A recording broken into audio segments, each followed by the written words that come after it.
Hello friends, how are you friends. बात करते हैं स्केयर एंड स्केयर रूट्स की।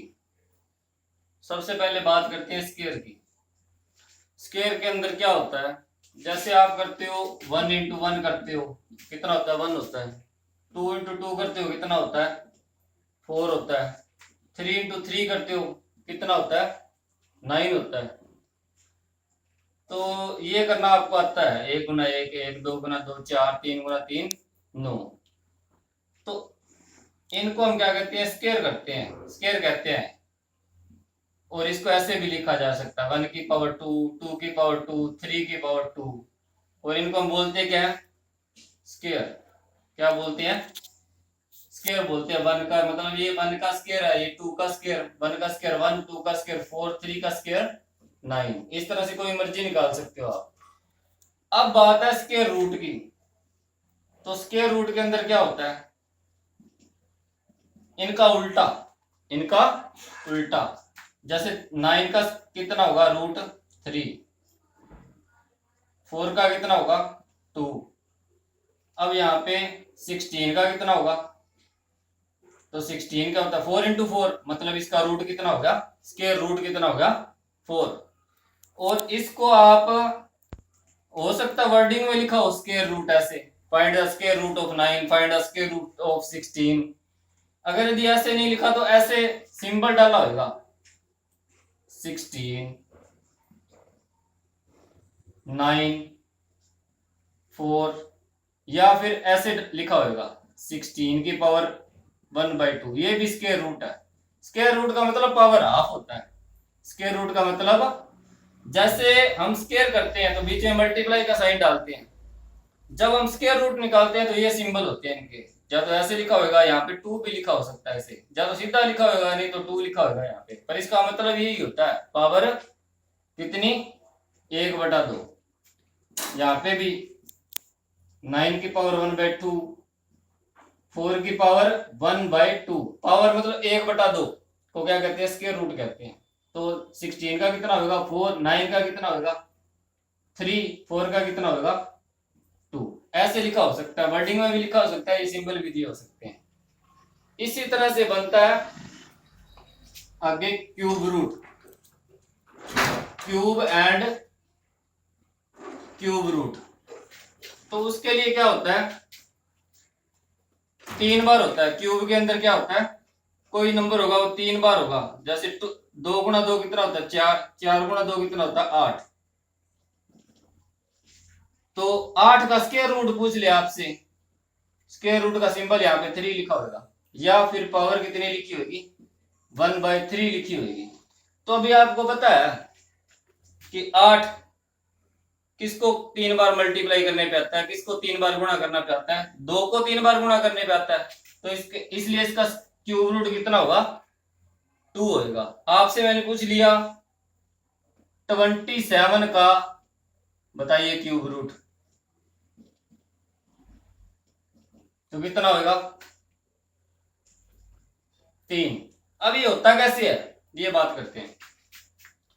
तो भैया हम क्या कर सकते हैं, 27 को कितना लिख सकते हैं, 3 गुणा 3 लिख सकते हैं, लिख सकते हैं।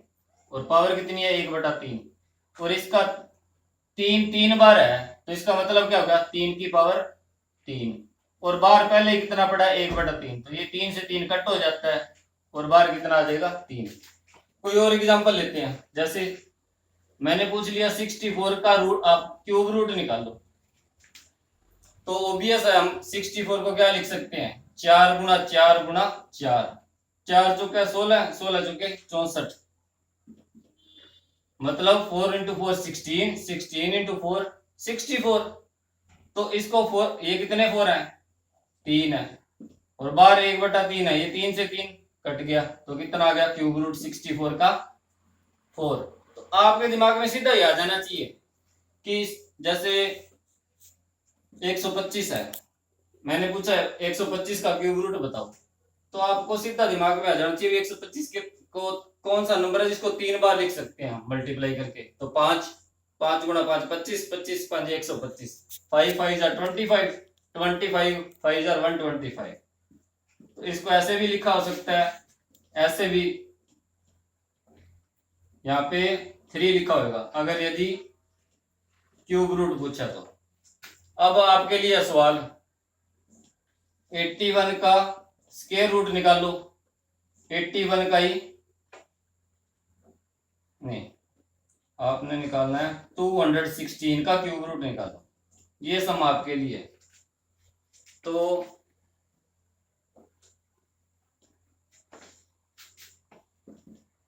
2 मिनट ट्राई कीजिए, फिर करते नहीं।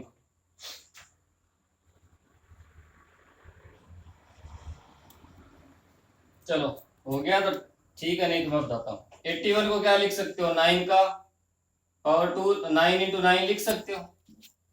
मतलब 9 की पावर कितना हो गया, 2 हो गया, और हाफ पहले ही बार है, 2 से 2 कैंसिल हो गया, कितना आंसर आ गया, 9। अब इसमें क्यूब रूट है, इसमें 3 बार वाला चाहिए, इसमें 2 था तो 2 वाला चाहिए था, स्क्वायर रूट कहते हैं इसको, और इसका क्यूब रूट चाहिए।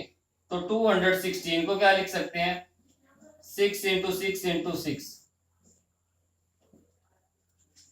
तो ये कितना बन जाएगा, 6 की पावर 3 और 1/3, 3 से 3 कैंसिल होगा, कितना आ गया, 6 आ गया।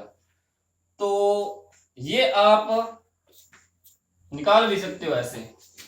ये मान लो 216 वाले करा रहा हूं आपको,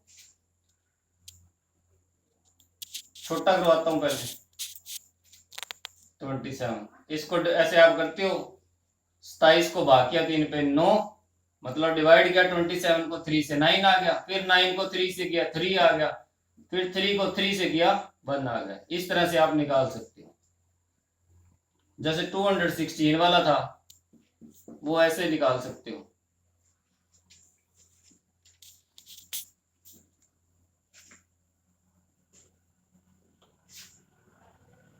पहले आपको 2 पे आता है, तो 2 से डिवाइड करोगे 108 आएगा, इसको 2 से डिवाइड करोगे 54 आएगा, इसको 2 से डिवाइड करोगे 27 आएगा, इसको 2 से डिवाइड करोगे 3 से डिवाइड करोगे 9 आएगा, इसको करोगे 3 आएगा, 3 को 3 से करोगे 1 आएगा। तो 3 टाइम्स 2 है, 3 टाइम्स 3 है, तो इनको मल्टीप्लाई कर लो अंदर, 3 2 जार 6, 3 2 जार 6, 3 2 जार 6। तो ऐसे भी निकाल सकते हो आप। एटलीस्ट आपको एग्जाम के लिए, कॉम्पिटिटिव एग्जाम के लिए 50 या 100 तक ये सीधे याद होना चाहिए। आजकल बच्चों को लगभग ये याद ही होते हैं सीधे, इतना टाइम नहीं होता एग्जाम के अंदर। Thank you.